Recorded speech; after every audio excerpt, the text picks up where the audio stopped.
Hi folks, this is Chris Fanning from the Picton Gazette. As you can see from our cover, it's summertime. This is Jason Parks' great photograph from the Lavender Festival last week, and many of our articles this week concern summertime activities.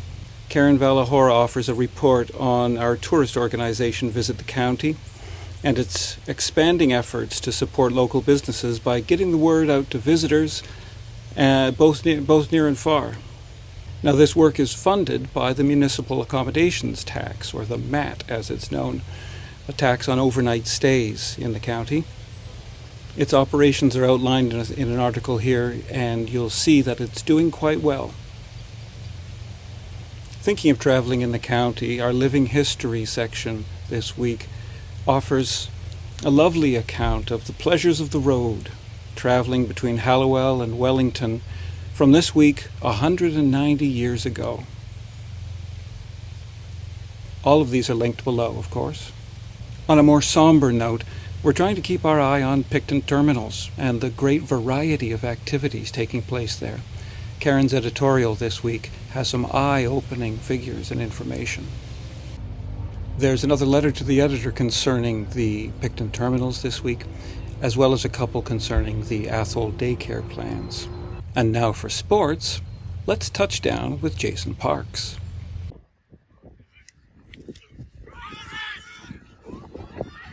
Go, Nico, go!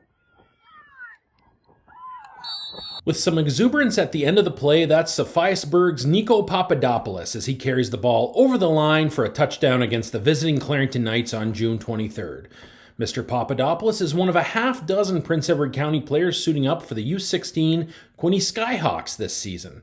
In this week's sports section, the Picton Gazette has a look at the local players plying their trade in the Ontario Summer Football League.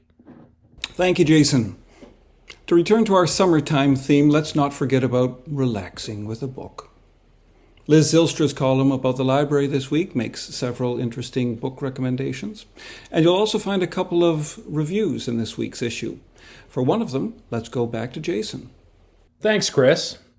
One of the Gazette's most well-read columns of the last half-century has been the offerings of Terry Sprague.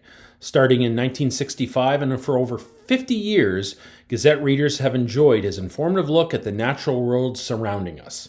In fact, Terry has contributed over 2,600 weekly columns on nature to the Gazette.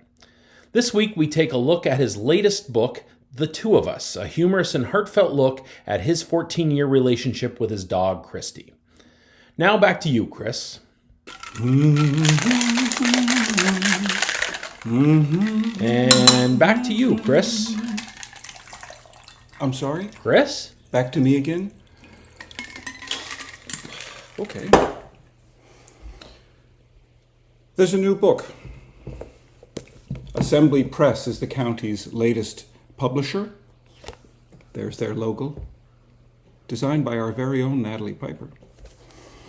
This book, County Social, is a celebration of all kinds of beverage makers in the county.